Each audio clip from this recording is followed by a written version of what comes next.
Hello all welcome to Kerala stock market guide. അപ്പോൾ good morning. അപ്പോൾ നമുക്ക് ഇന്നത്തെ ഒരു ഗ്ലോബൽ മാർക്കറ്റ് അനാലിസിസും ഇന്നത്തെ നിഫ്റ്റി ലെവൽസും നമുക്കൊന്ന് പരിശോധിക്കാം. അപ്പോൾ നമുക്കിന്ന് ടോട്ടലി ഇന്നത്തെ ലെവൽസ് പരിശോധിക്കുമ്പോൾ S&P 500 നാസ്ഡാക്ക് സ്ലൈറ്റ്ലി പോസിറ്റീവാണ്. ബട്ട് ഡോ ജോൺസ് ഫ്യൂച്ചർ നിലവിൽ ട്രേഡ് ചെയ്യുന്നത് സ്ലൈറ്റ്ലി നെഗറ്റീവായിട്ടാണ്. യൂറോപ്യൻ മാർക്കറ്റ്സ് നോക്കുകയാണെങ്കിൽ തന്നെ പോസിറ്റീവ്ലി മാർക്കറ്റ് ക്ലോസ് ചെയ്തു എന്നുള്ള കാര്യം പലയിടത്തും നമുക്ക് മനസ്സിലാക്കാം. ഗിഫ്റ്റ് നിഫ്റ്റി നോക്കുകയാണെങ്കിൽ സ്ലൈറ്റ്ലി അപ്സൈഡ് ആണ്. ഇന്നത്തെ ഒരു സെൽ ഓഫിന് ശേഷം ഗിഫ്റ്റ് നിഫ്റ്റി സ്ലൈറ്റ്ലി അപ്സൈഡ് ആണെന്നുള്ളത് നമ്മുടെ മാർക്കറ്റിന് ഒരു സ്റ്റെബിലിറ്റി വരുന്നതായിട്ടുള്ളൊരു സൂചനയാണ്. ഓവറോൾ ഏഷ്യൻ മാർക്കറ്റ്സ് നോക്കുകയാണെങ്കിൽ ഒരു പോസിറ്റീവ് ഫീലിംഗ് നമുക്ക് കിട്ടുന്നുണ്ട്. ഇന്നലത്തേക്ക് ഒരു ക്രാഷിന് ശേഷം മാർക്കറ്റ് ഒന്ന് സ്റ്റേബിൾ ആവുന്നൊരു സൂചന നമുക്കുണ്ട്. അപ്പം ഞാൻ എന്താ എടുത്തേക്കുന്നത് നിഫ്റ്റിയുടെ 1 വീക്ക് ചാർട്ടാണ്. 1 വീക്ക് ചാർട്ടിൽ നമുക്ക് നോക്കുമ്പോൾ ഒരു ബെയറിഷ് എൻഗൾഫിംഗ് ഉണ്ടെന്നുള്ള കാര്യം നമ്മളെ വീഡിയോ കാണുന്നവരോട് നമ്മൾ ഡിസ്കസ് ചെയ്തിട്ടുണ്ടായിരുന്നു. ബെയറിഷ് എൻഗൾഫിങ്ങിൻ്റെ ഭാഗമായിട്ട് മാർക്കറ്റ് ചെറിയ രീതിയിൽ ഡൗൺ സൈഡ് വന്നു. ആൻഡ് ചെറുതായിട്ട് മാർക്കറ്റ് ഇന്നലെ ഡിമാൻഡ് ഏരിയയിൽ ടച്ച് ചെയ്തതിന് ശേഷമാണ് മാർക്കറ്റ് ഒന്ന് റിവേഴ്സൽ സൈൻസ് കാണിച്ചത്. അപ്പോൾ നിങ്ങളിവിടെ നോക്കുകയാണെങ്കിൽ നിങ്ങളിവിടെ നോക്കിയേ ഈ ഒരു ഏരിയയിൽ മാർക്കറ്റ് റിവേഴ്സൽ ചെയ്യാനുള്ള ഒരു അറ്റംപ്റ്റ് നടത്തി. അതായത് ഇതിന് മുന്നത്തെ സ്ഥലങ്ങൾ നിങ്ങൾ പരിശോധിക്കുകയാണെങ്കിൽ മുന്നത്തെ ഒരു ഡിമാൻഡ് സോൺസിലാണ് മാർക്കറ്റ് ഇന്നലെ ഒരു അറ്റംപ്റ്റ് നടത്തി ഇൻക്രീസ് ആയത്. ഇതൊരു എന്താ പറയുക ഡെഡ് കാറ്റ് ബൗൺസ് എന്ന് പറയത്തില്ലേ, അതുപോലത്തെ ഒരു എഫക്റ്റ് ആണോ എന്നുള്ള കാര്യത്തിൽ എനിക്ക് സംശയമുണ്ട്. മേ ബി മാർക്കറ്റ് ജസ്റ്റ് ഒരു പുൾ ബാക്ക് തന്നിട്ട് വീണ്ടും ഡൗൺ സൈഡ് വരാനുള്ള ഒരു അറ്റംപ്റ്റ് നടത്താനുള്ള പോസിബിലിറ്റി ഉള്ളതുകൊണ്ട് തന്നെ നമ്മുടെ പൊസിഷൻസ് വളരെ കെയർഫുൾ ആയിട്ട് ഹാൻഡിൽ ചെയ്യുക.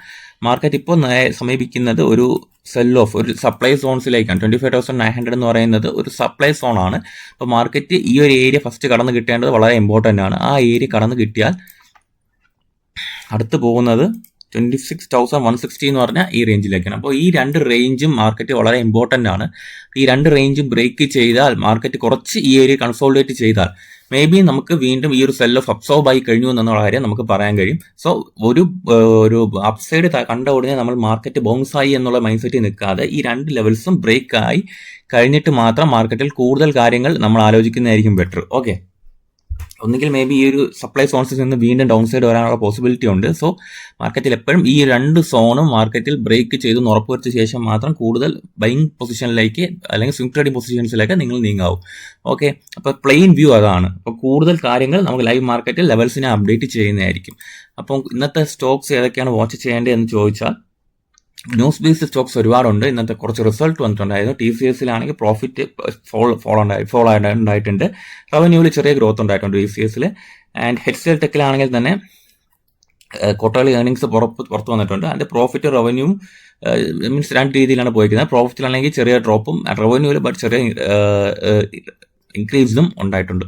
ഓക്കെ, അപ്പം ആനന്ദരതി ബെൽത്ത് എന്ന കമ്പനിയിലാണെങ്കിൽ പ്രോഫിറ്റ് ആൻഡ് റവന്യൂ ഗ്രോത്ത് ഉള്ളതായിട്ട് സൂചിപ്പിച്ചിട്ടുണ്ട്. GTPL ഹാത്വേക്ക് പ്രോഫിറ്റും റവന്യൂ ഇൻക്രീസ് ആയിട്ടുണ്ട്. പിന്നെ ക്വാർട്ടർലി ബിസിനസ് അപ്ഡേറ്റ് ആയിട്ട് ഇന്നും ചില കമ്പനികളിൽ റിസൾട്ട് വരുന്നുണ്ട്. അത് ഏതൊക്കെയാണെന്ന് ചോദിച്ചു കഴിഞ്ഞാൽ ICICI ജനറൽ ലൊംബാർഡ് എന്ന കമ്പനിയാണ്, ഇൻഷുറൻസ് കമ്പനിയാണ്. പിന്നെ ICICI പ്രൊഡൻഷ്യൽ ലൈഫ് ഇൻഷുറൻസ് കമ്പനി, Tata Elxsi and 5 paisa capital, just dial, bank of Maharashtra, നവഗ കോർപ്പറേഷൻ, ഓറിയന്റൽ ഹോട്ടൽ, സിഗ്മ സോസ്, ടോക്കിയോ പ്ലാസ് ഇന്റർനാഷണൽ കമ്പനിയിൽ റിസൾട്ട് ക്വാർട്ടർലി ഏർണിംഗ്സ് വരുന്നുണ്ട്. സോ ഈ സ്റ്റോക്കുകൾ ഹോൾഡ് ചെയ്യുന്നവർ കുറച്ച് കെയർഫുൾ ആയിട്ട് ഹോൾഡ് ചെയ്യുക, സ്റ്റോപ്പ് ലോസസ് കീപ്പ് ചെയ്യുക.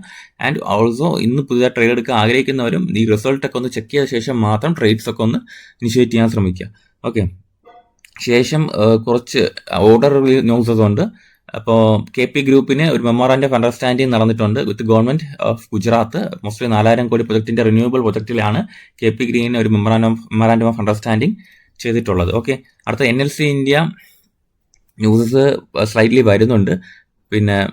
പിന്നെ സീക്കൽ ലോജിസ്റ്റിക്സിന് ഒരു ലെറ്റർ ഓഫ് അക്സെപ്റ്റൻസ് കിട്ടിയിട്ടുണ്ട്. സദേൺ ഈസ്റ്റ് കോസ്റ്റ് ഫീൽഡുമായിട്ട് ബന്ധപ്പെട്ടാണ് വന്നേക്കുന്നത്. 438 കോടിയുടെ ഒരു ലെറ്റർ ഓഫ് അക്സെപ്റ്റൻസ്, ഒരു പ്രൊജക്ട്, അത്രയും വലിയ പ്രൊജക്ടിന്റെ ലെറ്റർ ഓഫ് അക്സെപ്റ്റൻസ് ആണ് വന്നേക്കുന്നത്. സോ ഇന്നത്തെ ന്യൂസസ് ഏകദേശം വളരെ മൈന്യൂട്ടാണ്.